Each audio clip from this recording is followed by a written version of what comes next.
We're your co-hosts for the evening. I am wearing my very lucky hat. It says Maine Sea Grant on it. Let's give her a hand for Sea Grant. Kathleen, when I was in the office, and she said, "Are you wearing that because?" And I was like, "Yes." And then the decision was kind of reversed that day. So it is a very lucky hat. So any other decision we want reversed, get me a hat. Okay? All right.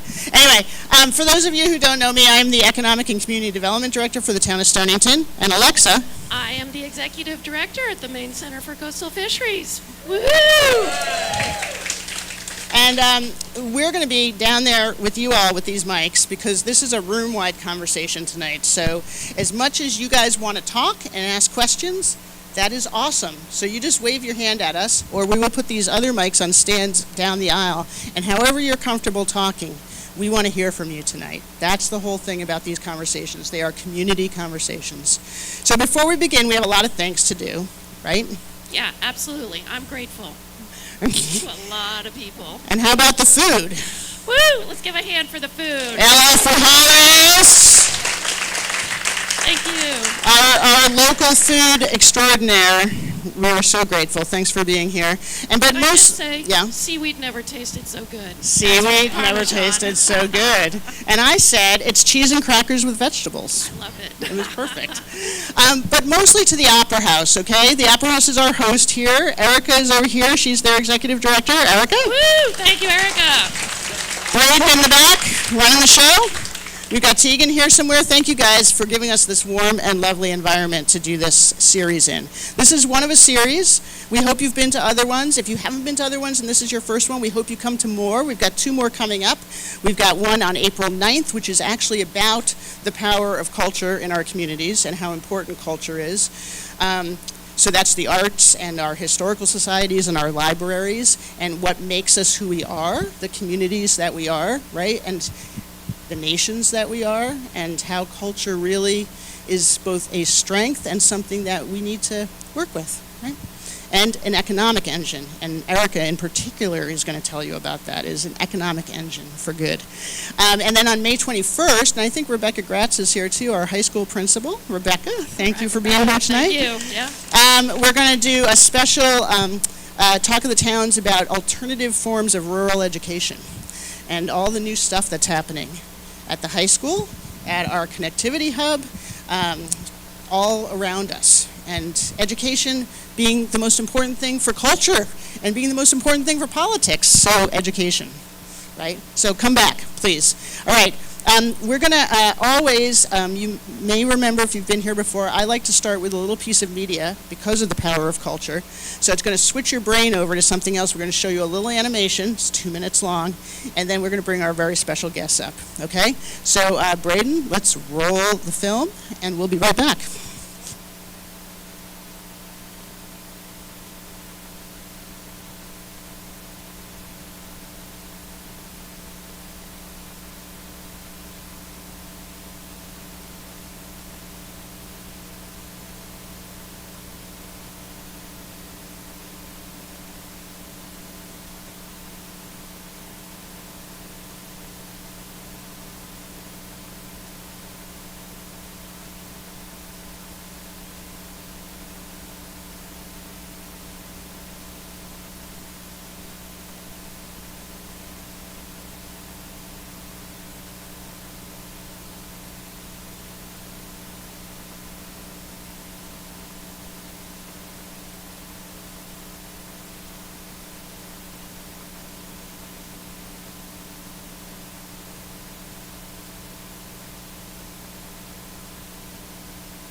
Is our partners in this series, and I couldn't be more delighted to I showed this at our very first Talk of the Towns, and I have to say I always want to show it because the line, "Ain't you looking rugged, dear," is absolutely my favorite line, and because I actually didn't know that before. I didn't know that as water molecules, because I'm not a scientist, I'm a culture person, right? So as molecules warm up, they get bigger, and I didn't know that. And then I was like, "Ain't you looking rugged, dear?" Now I know that. Okay, so let's Braden, how's the screen coming up?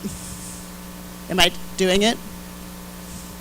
I am doing it. Okay, and I'm going to invite our guest to come up. It is coming up. Look at that. It's magic. And I'm going to help bring the chairs forward.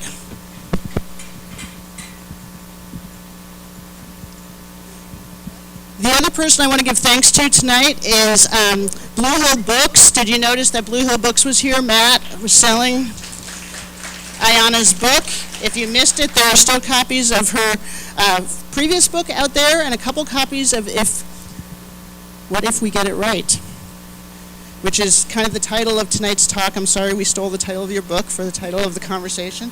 But we did. So, look at these three wonderful people. The book is so inspiring, and we have so many inspirational people in our community, including everybody here in the audience, that we wanted to have this conversation about what if we get it right in terms of our coastal fishing communities. So Stonington, for those of you who are not from Stonington, Stonington is the biggest lobster fishing community in the state of Maine. Give it a cheer. Hello. More pounds and more value of lobster come over these docks. We've got 3 ports, and that sea level rise thing is a problem. The sea warming thing is a problem. So what are we going to look like 5, 10 years from now? You guys need mics. Here you go.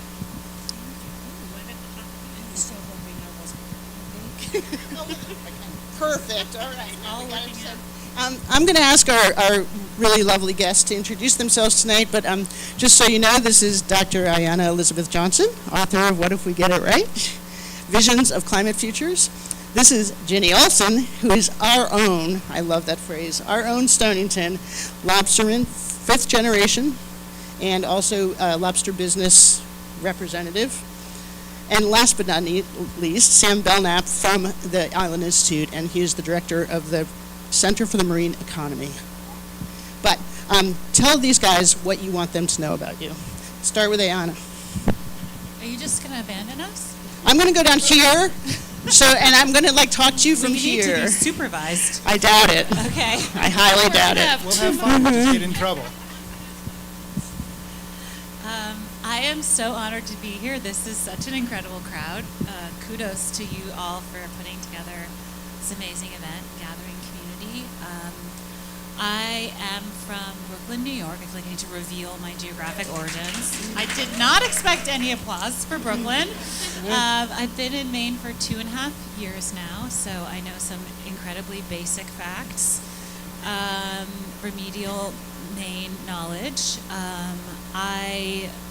I studied environmental science and public policy in college.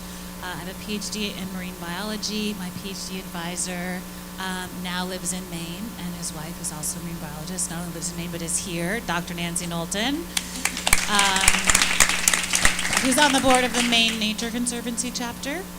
And my first 2 jobs were in the policy office of the Environmental Protection Agency and in the policy office of NOAA. So I've always been really interested in this intersection between science and policy, and found myself more and more drawn to the communications side of things, because the great science that's helping us understand what we can do just seemed like it wasn't getting out there. I feel like the best kept secret is we can really predict quite well what's going to happen and make some good plans around it, and we have most of the climate solutions we need. So that's why I started writing books and doing podcasts, and I'm honored that some of you have already read it. Thank you so much for hosting this book club. Who is from the book club is here? Yes. Oh, wow. Okay. You guys have been like meeting and discussing. We'll turn over the mics to you. And now I'm here, and I am the Rue Distinguished Scholar at Bowdoin College, where I teach climate communication. And I run a policy think tank called Urban Ocean Lab, which is about the future of coastal cities and things like working waterfronts. So we can get into all that a bit later. Thank you, Ayana. I'm Virginia Olsen again, and I feel very thankful to be sharing the stage with both of you. Just a fisherman. Fifth generation again. My grandfather started as one of the founding members of the Stonington Co-op. I kind of came into the world of advocacy with Kathleen Billings, town manager. She kind of instilled in me a drive to make sure that everybody got access to what makes me feel very whole every day. So I'm very thankful for that, thankful for our friendship. It's meant a lot to me over the years. I think it's brought a lot back to our family. We've watched Shellfish, my husband and I have been married for 31 years. We have a son also in the fishing industry, a brother, and my niece. A lot of folks on the island are connected to the fisheries.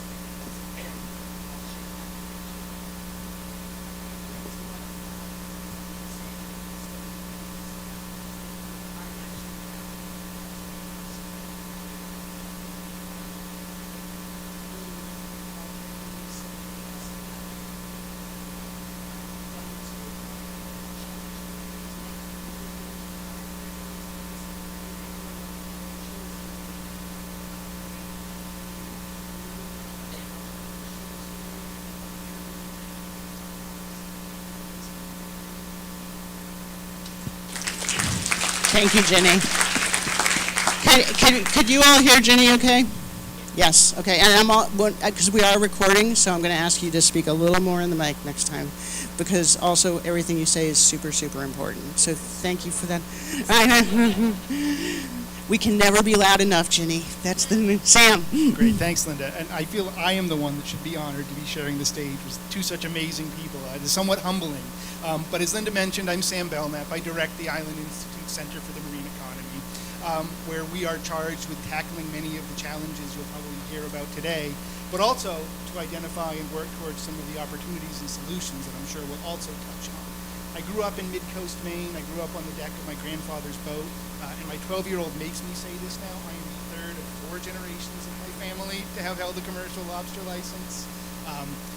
And I think for me, my passion runs deep for coastal communities. I remember being off at school and wondering how I can apply some of this amazing knowledge and the things that I was learning about in relation to the marine environment and the people that make a living on it, and how I can bring that and bring that experience and bring the resources back to the community that helped to raise me. And thankfully, about 13 years ago, I stumbled across this amazing organization called the Island Institute, which did this thing called community development, which I had no idea what that was, but it opened this door by which I get to spend my days now working with amazing community leaders like Linda and Kathleen, who are really the driving force behind the changes that need to happen and the amazing things that are going on our coast. So thrilled to be here today. Thanks, Sam. Thank you. So I'm just going to remind the audience, Alexa's there with a mic, and your voices and questions and comments are super important to this conversation, okay? So it's not just like them talking, it's all of us talking. Well, Just a quick technical thing. Yes. There's a speaker back here that's like repeating back what we say like Oh. a second after us, and it's making my brain get. wow, Is there a way to turn that off? Is it going through the movie speaker? Yeah, okay. Thanks, Braden. One of the things I think that's amazing about all three of you is that you are hands-on related to our ocean, fishing families, marine biologists, and because of that, you love the ocean and you love the coastal communities that are on the ocean, but you're also policy people. And we need more of these people, right? We need more people that know about how we love a place and how we make policy about a place. So I'm going to start with the big question, and then we're going to go down from there. And the big question is, like I said, 5 years from now, 10 years from now, what is your vision for a community like Stonington, knowing what we know about Stonington? Ayana, you know a little less about Stonington than these guys. I'm not qualified to answer this question. But knowing about, coastal communities and sea level rise and sea level warming and species changes. And, in our best case scenario, what I love about your book is how hopeful it is, right? That we have the solutions. Like we actually, if we enact the solutions, what does it look like here? And let's start with Ginny. Holding my microphone up high. Thank you. I think that the future is very open for fisheries. It's going to look different than it looks today. I think we're talking about things like lobster beach increases, trap reductions, stacking permits in federal waters.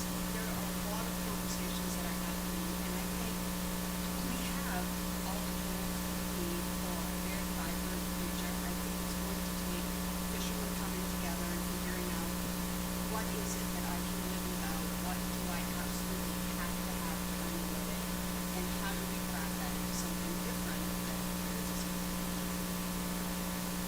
Yeah, thank you. And you guys can play off each other here, but I just heard you say something really important for all of us, not just for fishermen, but what is it that we can live without piece, which I think we might not ask ourselves enough. But give us the state view. Give us a view from the state level, Sam.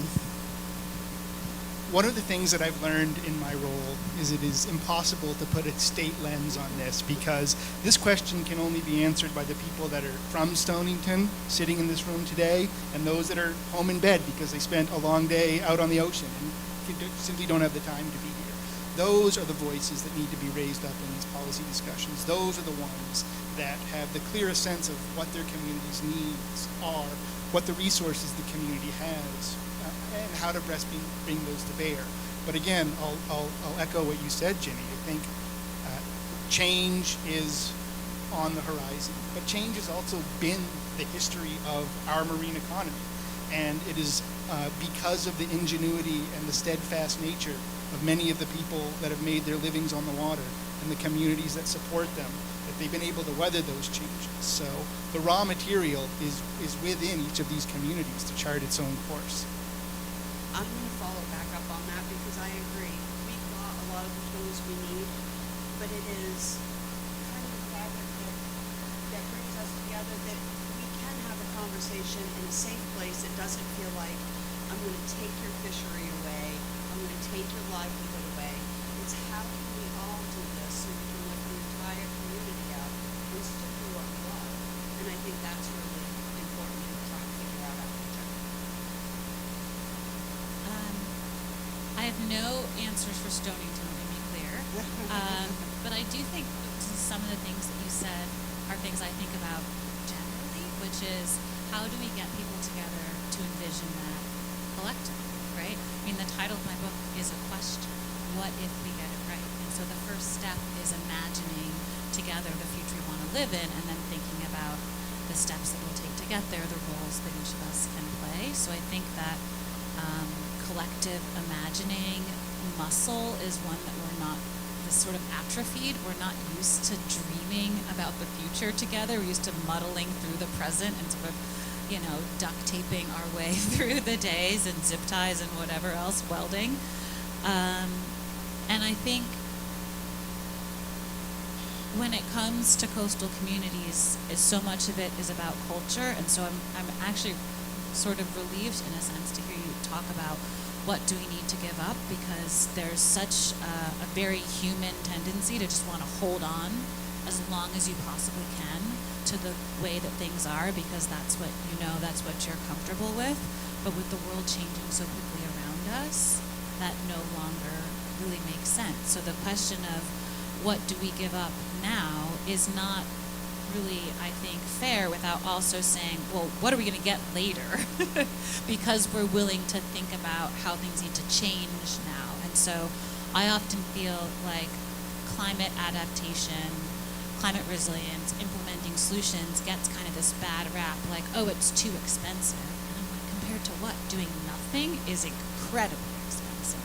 So if we're going to do a cost-benefit analysis, I feel like it's really important to look at both sides of that. Like, doing nothing also has a cost, and doing something, even though, there are changes now, could have these huge benefits for the 6th and 7th generations of your family that want to keep doing this. So that's what I was thinking of listening to. Well, and I think that lesson, the last point you just made, Ayana, was really brought home last year during the January storms, a shared collective trauma across our coast. We recognized just what could happen to our blue economy if we maintained business as usual and didn't take the time to answer that question of, like, it may be expensive now, but compared to what? Can I just say I would like someone to do a dictionary of all the new terms that we use for a blue economy, a green economy. Economy at the end of the day is still a dollar. Yeah, and we're going to take resilience right apart, man. I had a conversation earlier today about a wild fishery and aquaculture and how different those two fisheries are. As a lobsterman, the three of us can put the same bait in our trap, and we're all going to do it a different way. I'm not going to tell you, and you're not going to tell me. But with aquaculture, there's this sense of sharing. This is like, the oysters grew so much because of this. It is a different community between commercial fishermen and an aquaculturist. And I think bridging some of those gaps are going to be very important for our island's future. Yeah, that's such an interesting point, Ginny, because I wanted to ask you guys, when I get up there and I announce, we take great pride in the fact that, as you said, Stonington is like the world leader in lobsters, right? And every time I say that, I get kind of like, because it's all we got, pretty much now. It's not all. We got some scallops, and we got some aquaculture starting, and we got this and that. But I think, in your book, Ayana, you really talk about a diversified blue economy, and like. I don't think I used the word blue economy. Right. That's true. Just trying to stay on the jargon-free side of this. Excellent. Yeah. So if it's a diversified thing, and we're not just in the lobster world, how do we start to? And Ginny just brought this up. How does all that fit together? How do those pieces fit together? How do they play nice? I mean, it's totally different in every place. Like, it's a puzzle, and like every place has different pieces that they're trying to slot together. So, again, I don't know for Stonington, but I think it's so exciting that there's aquaculture emerging here and all across the state. I mean, the idea that Maine is like the Napa Valley of oysters is like pretty freaking cool. And I'm really excited that seaweed's starting to catch on, right? And the food tonight is showcasing this diversity of local seafood. So I think the more we can think, obviously, from a sustainability standpoint, I think about how can we eat a little lower on the food chain. And so thinking about those oysters and mussels and clams and scallops and seaweeds is a really important part of, shifting our diets a bit. So that's exciting to add into the mix too. And then there's a lot of room for chefs to step in and help us figure out how to eat seaweed, because Americans are, most of us, not really used to that yet, but it's really good for us. But then if we think about oysters and seaweed, it becomes even more important to have clean water, right? Obviously, lobster like clean water. But if you're dealing with filter feeders and you're dealing with photosynthesizers, it's just absolutely critical. So thinking about, I know Portland's been dealing with this, how do we revamp our sewage system so that we're having cleaner water so these things can thrive. But the problem, I do not need to tell you this, but I'm just going to voice it into the room. The loss of working waterfronts across the state is a huge, huge problem. And so one thing people may not know yet is that Congresswoman Pingree reintroduced this week the Keep Our Waterfronts Working Act. It's a bipartisan bill introduced with, I think, a congressman from Virginia. And I found that to be like really exciting, the thought that there are still things we can collaborate on across the aisle, because this is just like affects the coastline of the entire country, and in a very practical sense, we just need to figure this out. So that's something that Urban Ocean Lab has been working on, like what is the policy framework that would be helpful for preserving working waterfront. So for people who are curious about like nerdy policy memos, urbanoceanlab.org has a bunch of those. And we hosted a webinar this week with Congressman Pingree and other experts to talk about that with members of Congress. We had a bunch of congressional staffers there to try to make sure that we're educating decision makers about how important this is, and hopefully one of these days get that bill passed in the Senate. So we'll see. Linda mentioned Sea Grant earlier. Sea Grant was the one that funded my very first advocacy trip to the west coast of shellfish. I also learned at that conference that one oyster filters 50 gallons of water a day. There are other states that use small oyster cages for property.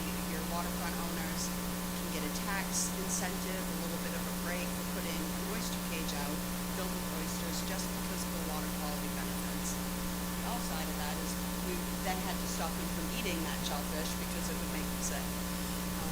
So I think that's important. And how do we get to have the conversations about lobstering and aquaculture? I think those have to be small, one-on-one type conversations. You only want a few people in the room at once because it's a difficult conversation. We've grown oysters, we've grown kelp. My husband, I won't use the language he used, but would tell me to put the oysters in the bag because we've got hundreds more to look at. I wanted to look at how much it had grown. The difference between someone that's growing something and someone that's harvesting something is wild. He wants to go to the next trap, to the next trap, to the next trap to get through to the end of the day. I'm looking at everything. So I'm not always the best stern man, but I'm there. I show up. Yeah, when I start to think about the role that seafood of all kinds can play, both in our economy, but our culture, but also as you start to think about transitions in food systems that are more environmentally and climate friendly, I get really excited. We just wrapped up 4 different greenhouse gas analyses or life cycle analyses on both wild harvest lobster, which is really good for you, eat more of it, as well as the major aquaculture species. And the fact that these foods are so important, so vital, and so nutritious for us, but also are really good for both the ocean and our overall climate is, as compared to other terrestrial food systems. It's a great thing and a real opportunity. And I juxtapose that with the thing that keeps me up at night, that 80% of seafood in America is imported. And I look at a place like Stonington and communities all across the coast and think about how the decisions we can all make can help to change that. Imported and untested. I And wondered if probably we like slave labor in the supply chain. There's like Of lots course. of reasons to eat local seafood. I wondered if we could shift gears. I'm curious. So one of the things, hope, the word hope, right? Near and dear to all of us. And I find that the media tends to squash my hope. I'm not going to lie. These days, I almost have to turn it off. Ayana, you wrote the book that you're holding before sort of the collective trauma of the last month. Share with us the hope. Do you still have hope? What does that look like? And how does the media and how we communicate help us? And we use F-bombs here, so go ahead and say it. All right. And I admit, I didn't read the book, all right? Okay, So, well- and I'm hopefully amongst others in admitting that. So please help us, enlighten us. So it's interesting. Everyone ascribes hope onto the book. I am not a hopeful person. I'm not an optimist. This is apparently the best kept secret. I'm just like, what if? Like, what if we just tried? right? Like, what if we all did our part to make the future better than it would otherwise be? And so I have a very practical approach to all this, right? Like, we can't stop sea level from rising. It's rising, right? Earth is warming, sea levels are rising. The Gulf of Maine is warming faster than almost any other water on the planet, right? Like, this is the world we live in. But that said, like, there's so much we can do to adapt to these changes and to be more resilient in the context of them, and to stick together in the context of them, and to be a strong community in the context of all of that. So because people so often ask me whenever I have a mic, like, what gives me hope, there's actually a chapter on my book called A Note on Hope, where I will reveal to you my stance, which is fuck hope, where's the strategy? What are we going to do so that we don't need hope? And so I think so much about, I don't know, sometimes I feel like hope is a very fragile thing, like it's not enough. Like, if we wait to feel hopeful before we act, we might not act. And I know that, like, every day I get up and I'm like, how can I be useful? And so I think if we focus on being useful instead of feeling hopeful, and it's so hard to control your feelings, right? Like, I feel any number of things in a given day. Rage is certainly one of them. Frustration, right? Like, that sense of giving up, of course, or I'm human. But then, like, well, what can I do that might make things just a little bit better? And not worry so much about, like, the glory of it, but think about, like, what kind of ripples we can make, or what kind of, like, seeds we can plant. And so I feel like it's almost a relief not to burden myself with the imperative of being hopeful as a precursor to action. I'm just like, okay, however I feel, I can channel that into something. I feel like we get put into a room to try to figure out how we're going to move forward, what's the plan to move forward, how we're going to fund moving forward, but we don't talk about moving forward. Like, we need to have action steps. There should be an ask with any type of meeting or conversation. There's got to be an ask, either for your community, your fishery, your family. There's got to be some sort of ask at the end, or we're just sitting there talking about the same things over and over. I have had the economy speech until I'm blue in the face. A mentor of mine who wrote one of the many books on facilitation said one thing that has stuck with me. The best way to get started is simply by getting started. You may not get it right, but just get started. And I think, to me, anyone who knows the Institute and is aware, in particular, of the work of my colleague, Susie Arnold, you'll know that she's a huge advocate for the science of hope, which I think, at its core, cuts to the same point that you make, Ayana, which is hope is not a precursor. It is a result of these specific things, many of which are connected to agency and getting started. So I think it's simply that, what are the things that we can do? What are the strategies that we can follow to start to make progress? And we may not get it perfect, but let's try to do something. But it's a start. Now I'm really curious, like, what's the call to action going to be from this gathering? I have one, and I didn't want to interrupt you earlier, Linda, but when you were asking about our vision for a place like Stonington, I think the question, and maybe it's the mandate to all of you, is to think about what are the most valuable parts of your community that make Stonington what it is, and what actions can you take every day to support those things, while at the same time being open to that really challenging question. What are the things we're also willing to give up to maintain these things? That's my call to action. I agree with that. I think there are different levels to action, whether it is something that moves you, something that's financial, something that just gives you, a sense of fulfillment. But I think all of us have all three of those things, and if we can figure out a way that we can continue those three things and still, raise the community up, then that's a win. It actually sounds like your Venn diagram, Ayana. And I printed out some of those and put them out there. Where are the book group people again? Where are you? So one of the things that came out of the I didn't call it a book group, kind of the learning community that we created around the book, was people wanted to do something. Action comes out of these conversations. And so we have sign-up sheets for you guys.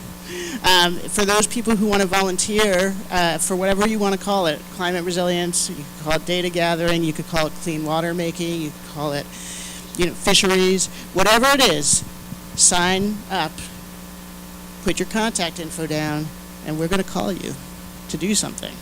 This is why we love Linda. For those who haven't seen it, maybe I should explain this Yeah. diagram. So you can't really see it, but it's 3 overlapping circles. I brought some printouts of it too. And one of them is, what are you good at? So what are your skills, your resources, your networks? Like, what can you, like specifically you, bring to the table? The second circle is, what is the work that needs doing? So there's different problems in every place, whether it's adapting to sea level rise, or the future of the lobster fishery, or how to untangle the complications of permitting for shellfish, whatever you want to work on. Offshore wind energy, right? There's so many things that we need to just like figure out what's the right way. And it's overwhelming when we don't pick one. So just like pick one or two, maybe. And the third circle is what brings you joy. And I think we leave that out a lot. Like, if we love working with our community, if we have artistic or project management gives us like great joy, or like some people love a spreadsheet. We need you too. Yes, you are my people. I need you. Right? We need teachers. We need all of it, right?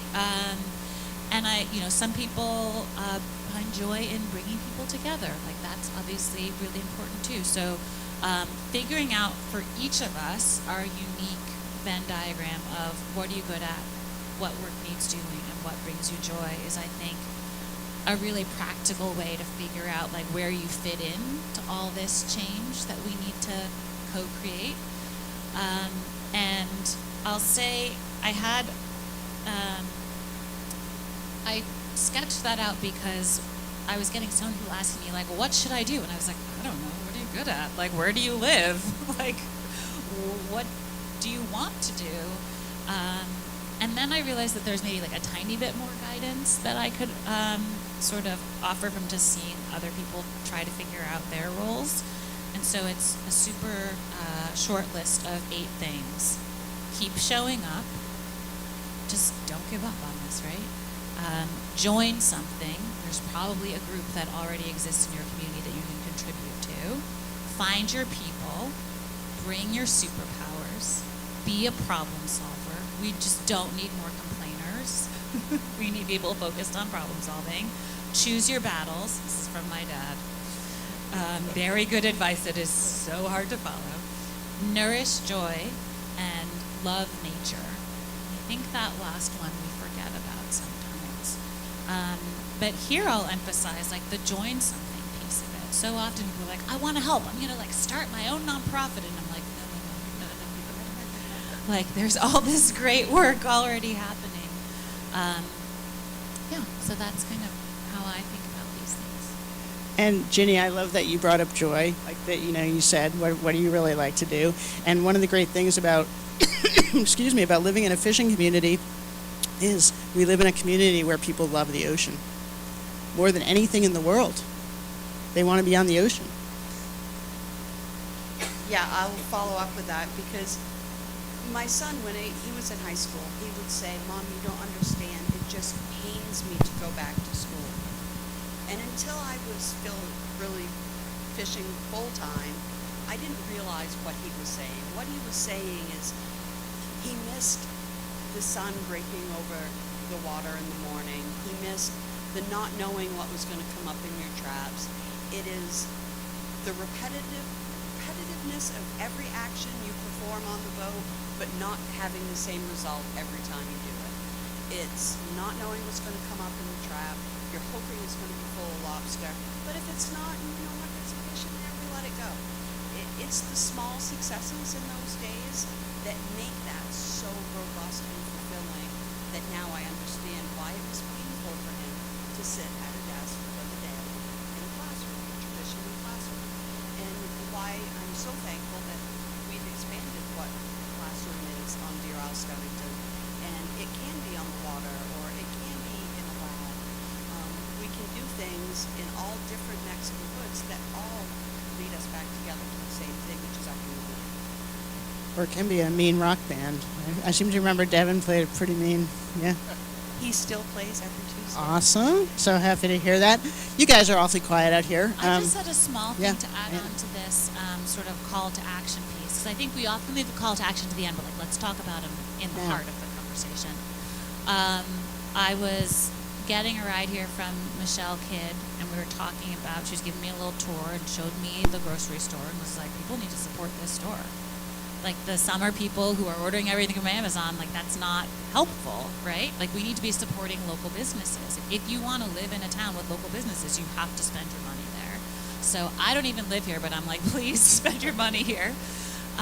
Because that like supports the community in like a super practical, significant way. And I'd say also it's worth tracking this Keep America's Waterfronts Working Act thing. I mean, check it out if you don't know what's in there yet, but it's like funds for helping working waterfronts stay in existence and policy to support the protection and prevention of like privatizing everything. So, that would be a place where we could, we like people who live in Maine really could kind of like flex our political influence and make sure that if and when it gets to the Senate, that our senators are really behind it, because this benefits the whole state. So I'll just put that on your radar really practically. That's so great. And we also have LD1 going through the state legislature right now, which is a result of the Commission on Infrastructure Rebuilding and Resilience, which I'm on.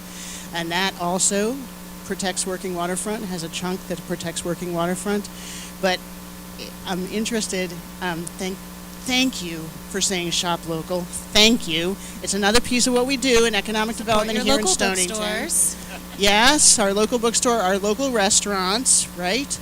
I mean, because this money, it circulates around our economy and people don't think about it. They're just like convenience and comfort are not our friends, people. They're not our friends. So when you order everything delivered, you don't talk to your neighbors, right? And you so create a lot more when it's waste. Casual, like what are you seeing? What are you worried about? Not to Yeah. mention all those boxes. We're The in a box. disposable generation right now. It's like everything we buy is meant to be thrown away. It's convenience. It's not something that you reuse. You don't buy it once, but it's going to last you a long time. That's difficult in a community like we live in. So, yeah, I mean, waste. We spent most of our town meeting talking about waste and waste reduction. Alexa. Yeah, I want to ask you guys a question. It relates to the cost of living, right? So it's really hard to be green, environmentally green, when you're fundamentally struggling to make ends meet, right? Or living in the red. But we see all kinds of solutions that people come up with to really fundamentally change the way we think about that. And I'm just curious, what have you seen that you think is super cool about like a solution where somebody who just took what's in front of them and turned it into something sustainable and thriving, right? So not just living in poverty or choosing to live sort of in the red, but turning that around and saying, I'm going to invest, we're going to be green, we're going to do this, this is the sustainable way forward. I would just say, I think often the people who live lightest on the planet are the people who have the least money, right? It's when we have more money that we start just like buying stuff we don't need, throwing it out instead of repairing it, flying everywhere every weekend, right? When you don't have a lot, you value the things you have, and you make actually sort of like by requirement more sustainable decisions. So, I think so often we think about being greener. It's like go buy an electric car, go buy a reusable water bottle, go buy this new thing, as opposed to how can we just like make good with what we have. And one of the things that, in my vision of getting it right is a repair shop in every community. Like when your blender breaks, your toaster breaks. Who do you call? I don't know how to fix a toaster, but I would Sven. like to not throw it out, We used to have seamstress, Yeah. folks that fixed your shoes. We don't have any of those I mean, things does anymore. anyone know how to darn socks? Yep, Because right like here. we need, there we go! Yeah. You are our people. This is the most hands I've ever seen for that question. It's an island. Welcome, It's an island. welcome to Stonington. Make note. I mean, this is the answer, right? Like, we have neighbors. Like, I have a neighbor in Freeport who was like, noticed I had a hole in my elbow, and she was like, "Give me your sweater. I'll take it from here. I'll fix that for you." And I think we undervalue the very practical skills of sustainability, of repair, of mending, and I wish we would elevate how much we value those, right? When, it's the same with lobster traps. We're constantly, when it comes to fishing gear, it's all about repair and maintenance, right? And boats require so much of that. And I just want to say, I really respect the work the Island Institute is doing, trying to figure out how we can start electrifying some of our fishing industry here in Maine, because that's a really important part of it, and people are going to need support with that transition and that infrastructure. But that's actually just really cool. And I don't know what it's like to be a sternman, but I imagine it would be pretty nice to not have the roar of the engine and be able to hear a little better. I would rather listen to the roar of the engine than electricity and water. Okay, to be continued on this one. An opportunity That for roar is great. an opportunity for further conversation. But on that point, Ayana, I think one of the things that's really surprised me, we have the privilege of working with a lot of small-scale aquaculturists across the coast, and they're least able to make major capital investments in their company because they're young. And yet, they are the first to be embracing things like solar-powered upwellers, oyster tumblers, because they recognize that small incremental cost savings now will prove invaluable for their long-term business growth. So being able to help facilitate those conversations and see the willingness of this part of the sector really embrace some of these early technologies has been really heartening. It's worth talking about agriculture too. I mean, Maine has more small farms than any other state in the nation. In the same time as we're supporting local fishing and our small businesses, we should be supporting local farmers, right? If you want fresh local food, you have to buy fresh local food so that it's there. And it's such a gift to live in a place with such abundance, right? And so things like making sure our soil quality is good, and keeping an eye on PFAS pollution and all of that kind of stuff, and what are the organic standards, and are people spreading sewage sludge on the soils? All of these things start to become really important when we think about the whole, Maine as an ecosystem. And the same thing with forestry, right? I mean, I think it's just one of those. So, as an outsider, the one benefit I have is that I can see how the magic of Maine with fresh eyes, and just the abundance of resources here, the deep knowledge of ecological history here, and the way things used to be that help us have this foundation of what we want to maintain as far as the glories of the nature of the state, I think is really important. And yeah, I mean, in so many ways, Maine is very, very lucky in terms of climate change, right? We saw this video about the risks and the threats, but in terms of heat, even in terms of storms, we are luckier than a lot of places, and fresh water resources, less prone to wildfires, right? This is a place a lot of people want to move to because it's safer. I promise not to tell any of my friends. That's one of the things you can do. That's the action item. Oh, your secret's safe with me. Yeah, I definitely don't post on the internet about living in Maine. I'm hi.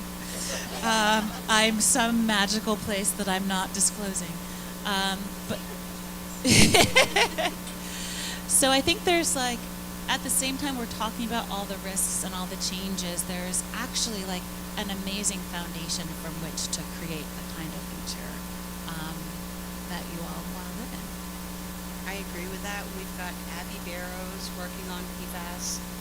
We've got a wealth of our community members that are spread out into all different fields and areas. I think that's super important for our island itself. I mentioned earlier that my grandfather was one of the founding members of the Stonington Co-op.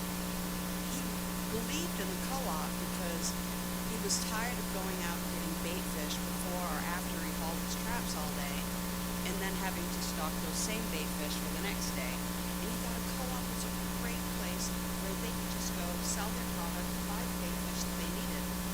Here we are all these years later, and we're looking at the same thing. Bait's an issue.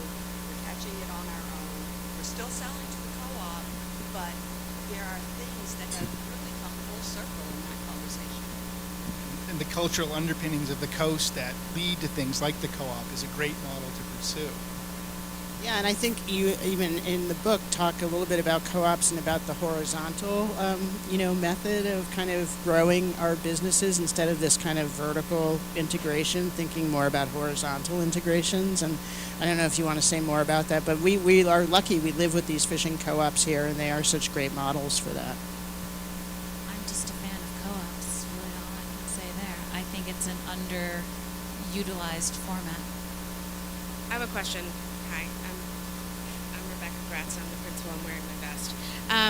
So I'm going to ask a selfish question because I've worked with teenagers for 27 years, and I'm not from here either. I'm from New York. So,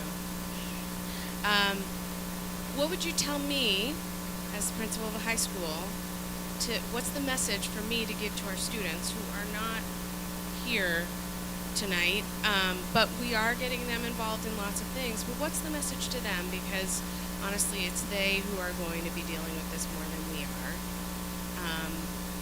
and they need to feel a little bit of hope for what their future is going to look like.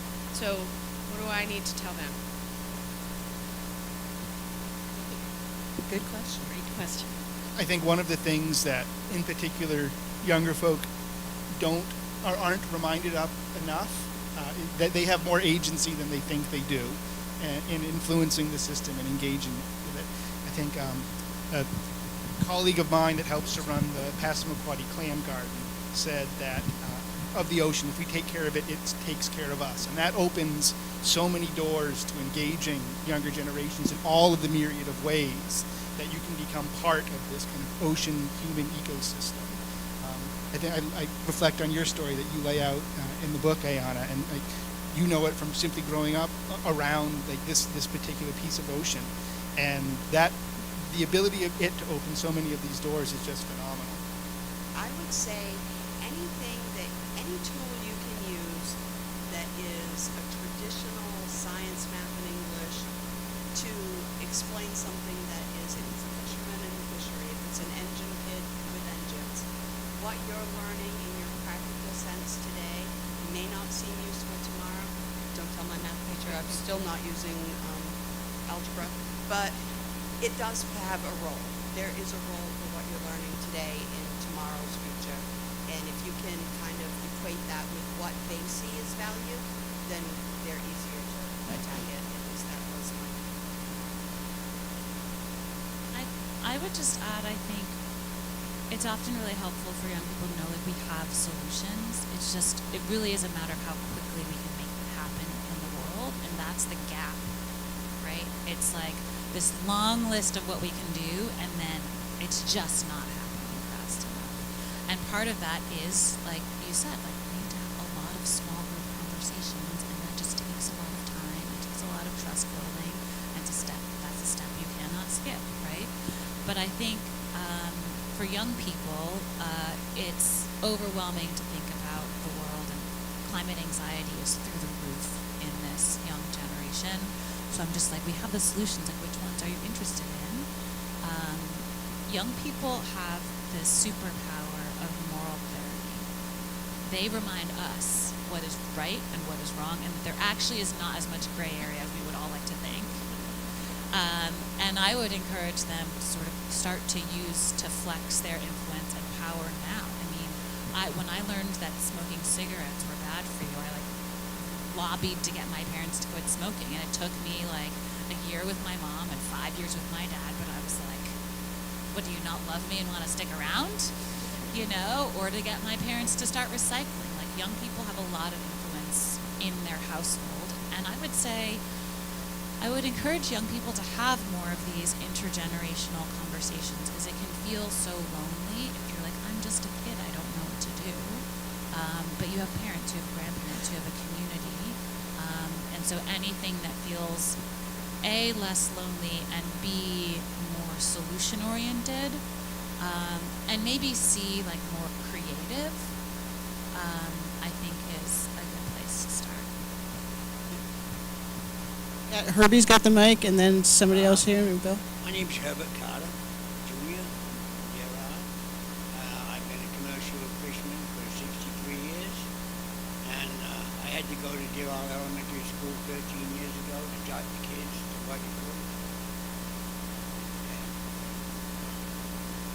And I stood up in front of the class and told them, disgrace. Get down. And tried to explain to them in the way that when I grew up, we had everything. There was no seafood we didn't have. We had oysters, we had clams, we had scallops, we had mussels, we had fish every day at 7 cents a pound. They're trying to get it to $25. Today, we have none. The fishing business was taken in 1976.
Absolutely.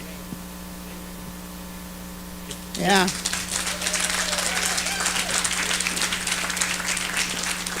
If we take care of the ocean, it takes care of us.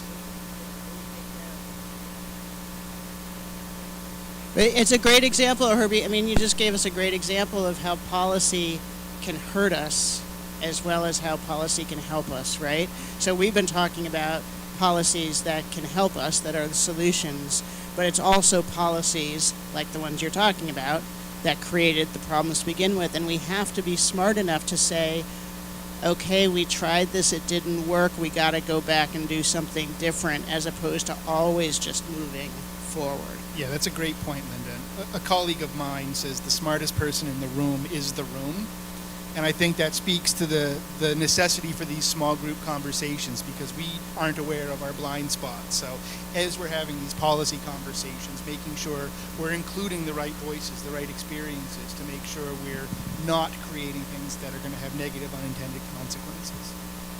Yeah, and when they do, I mean, because you try stuff, I mean, science does this and artists do this too. You try something and it doesn't work. I mean, it may have an unintended consequence, and then you got to be like, you got to back up and you got to do something different, right? I mean, you can't just keep carrying on like with it.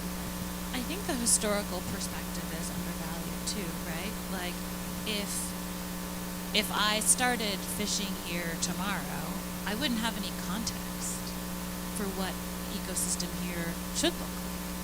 What it at its like most robust and like productive would be, right? So I think understanding the arc of those changes and basically like not lowering our expectations for what the ocean should look like and be able to provide is really important. So these, I mean, I think too often we don't value the stories, the oral history of a place when we're thinking about policy or the future. It's like, because sometimes what we want to do is sort of like go back to the future in some significant ways to like get some of that back. So we have a question right here, speaking of oral histories. I'd love to give Ted a moment to ask a question.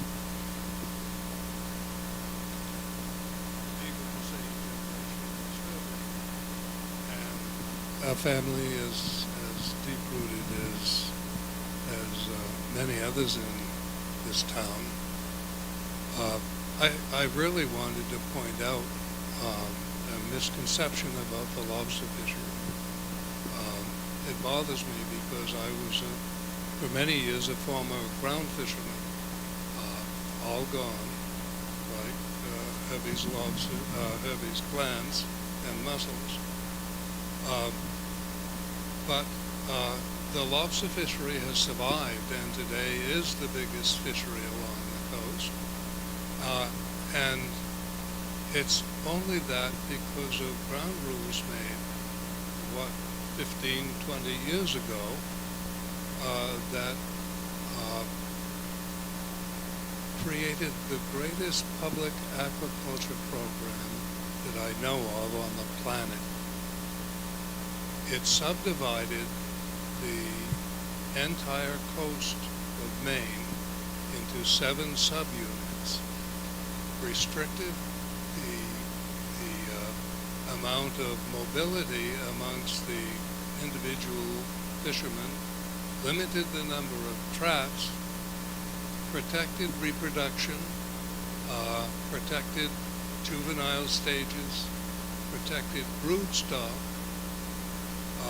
and today continues to function incredibly well in the spite of climate change, though it eventually may well fall in the face of that. But people should recognize that the lobster fishermen in this town and others, such as my old hometown of Vinyl Haven, are stewards of that resource to a degree that really qualifies the entire fishery as being a intermediate step between the wild fishery and agriculture. Here, Ted. Thank you. Thank you, Ted. And thank you to every lobsterman who participates in conservation activities. Again, that's a tried and true practice. And every fisherman and every shell fisherman. Our clam conservation commission is really important too, clam conservation. We're out of time, but I have two more people. Bill had his hand up, and I think there was somebody back here who wanted to say something. So we'll take two more things, and then I'm going to give last words to our special guests, and we'll have to wrap it up for the evening. Bill. Hi, Bill Turner. I live in Stonington for the last 40 years. I have a small farm, so I'm not in the fisheries, but I noticed one thing that I'd like you to speak to, and that is the tension between science and experience. And it seems like there's so often the scientists are like, I don't know, are they going to the policymakers without talking to the fishermen?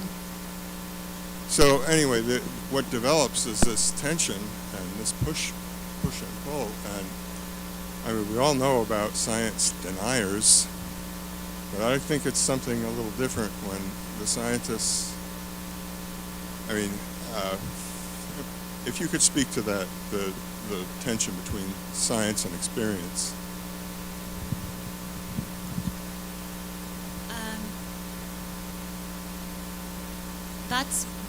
That was a big part of my PhD research, which was in the Caribbean. I was trying to figure out, like, what does sustainable fishing look like in Curacao and Bonaire. My dad's from Jamaica, so I've always had this interest in Caribbean marine ecosystems. And I was out there just like a bright-eyed graduate student trying to figure out, like, how can we reduce the bycatch in fish traps by redesigning them. And I teamed up with a fisherman to put these escape slots in the corners so the juvenile fish would get out. And I was like rigorously testing 4 different trap designs in 3 different sites around the island and randomizing them, and like all the science and all the statistics. And you know, my mom makes fun of me. She's like, oh, you found out if you put a tiny hole in the side of the trap, the tiny fish get out of it. Like, it took you like how 300 scuba dives to figure that out, but like that's how science works. And I found that to be really gratifying because the reason I did that was because the fisheries department in Curacao was thinking about putting that regulation in place, and they hadn't tested it, but they were like, it seems like it would work. And I was like, the fishermen are going to hate you if you haven't like ever done a trial on this and you just change the law without understanding what the ramifications would be. So as a graduate student, I was like, well, that's a very practical experiment I can do. And that trap design then became required by law there and on several other Caribbean islands, and it became like, oh, like scientists could actually answer questions that to fill that gap and help to bridge that gap. But I very quickly realized, so I should say the other piece of that is figuring out how the only reason that governments adopted this trap design was because I also looked at the economics of it. Like, would fishermen lose money or not? Because they weren't selling these juvenile and ornamental sort of coral reef species, it didn't affect their incomes. And that piece of data was very helpful. And I did it in collaboration with a fisherman. But even after that, I was just like, I don't know anything. I came in thinking I'd read the papers, I was like this hotshot PhD student, and I didn't know shit. Because I didn't have generations of history on that island fishing. And so I changed my entire research project to just start interviewing fishermen. And I interviewed almost every active fisherman on Curacao and then on the neighboring island of Bonaire to ask what changes they were seeing in the ecosystems, what kinds of regulations they would support. And my favorite question I asked them was like, if you could write the rules to manage fishing, what would they be? And they had great freaking ideas, right, that the government hadn't thought of. And I think just it was, you know, it was the biggest learning experience of my life, reframing myself into this much more humble position of like, help me understand what you see, and I can be helpful in like collecting some of that information, presenting it back to the government so that they understand what kinds of management would fishermen want to see and support. And so that changed my entire perspective on, how science can be useful, how scientists can be like listeners and collaborators, as opposed to sort of like going around to try to like get what they think is right done, which is gonna backfire in the end if all the fishermen are like, screw you, what are you talking about, this makes no sense, then it won't stick anyway. So I think the hard truth, hard in that it's like takes a little longer, is that we just have to collaborate as early in the process as possible. And I don't know how, I know there's a lot of history in Maine about how that has not worked and could be better and is working, but I think you're definitely pointing to something really important that does happen, and scientists are absolutely going around fishermen to try to change policy, and that's not great. I have the perfect example, Bill. We have all these different companies that are creating pop-up buoys and traps for fishermen to use. But we weren't indoctrinated on the ground floor to say, what do you need? What would be useful for you? They designed a trap and they said, here, you go test it. But not once did anyone think of, when I push a trap off the rail, it doesn't go straight down. It goes with the motion of the boat and the flow of the tide to its location. So I can mark that my trap this is where I set it on my machine right here. But you're going to come up and set your gear. The trap's really over there. You're going to put your gear over mine. We're never going to get a $5,000 unit to the surface. And if we had been consulted at the beginning, fishermen love to talk. I love to talk. We are engineers by trade. If we go out every day and come in every time something goes wrong, we'll never get to fish. We have to figure out how to make a day's living when something goes wrong. And that's what we do on an everyday. So to be brought in, here, go test this, just really sucks. That's not a good place to be. We want to be at the table to have the conversation on what it should look like when we all get up to the table. Don't tell us what we're going to use at the end of the day. And we know the outcome of that, because that's the exact outcome that led to where we are. What Ted laid out is a result of a generation of scientists and fisheries managers choosing to value and incorporate experience into part of the process. Exactly, which is a kind of a great place to end. Did I have somebody back here that had something they wanted to say? You're good? Okay, so we have to go, but always I like to give you guys, because they've come from a long way. Some of you have come from a long way too. They've come from a long way. Except for Oceanville. There's 2 stoplights now. It's a long way. It completely ruins my say. Yeah. I'm like, I live an hour away from the street light. Yeah. I get 2 on one road. So just last word, what are you leaving this conversation with, each of you, that maybe you didn't come into the room with, or that you did come into the room with and you're still leaving the room with? I'm just honored to be here, honestly, in conversation with you and with this community, and it just makes me feel like, the best magic we have is getting people together to talk through it, and that's what we just gotta keep doing until we get it right. I agree with that. Linda was nice enough to send me a few pages of your book, which I thoroughly enjoyed. And I do think that more times than not, we do have solutions to our own problems, but we kind of have to look to each other and within to find what that solution is. We don't have to reinvent the wheel every time we come up with a crisis, and in the fisheries, that's every other day. I think it's take the time to have the hard conversations and do that with an open mind, because it is those conversations that lead to results. And I also will just say, get started by getting started. Whatever it is, wherever your joy matches your skills, matches the opportunity, just get started. And thank you all for coming, because, it's all of us that live in this community, and it needs all of us to keep trying. That's the hope. The hope is that we actually have all the solutions we need, so let's do something with them. Thank you guys for coming and starting. Thank you all.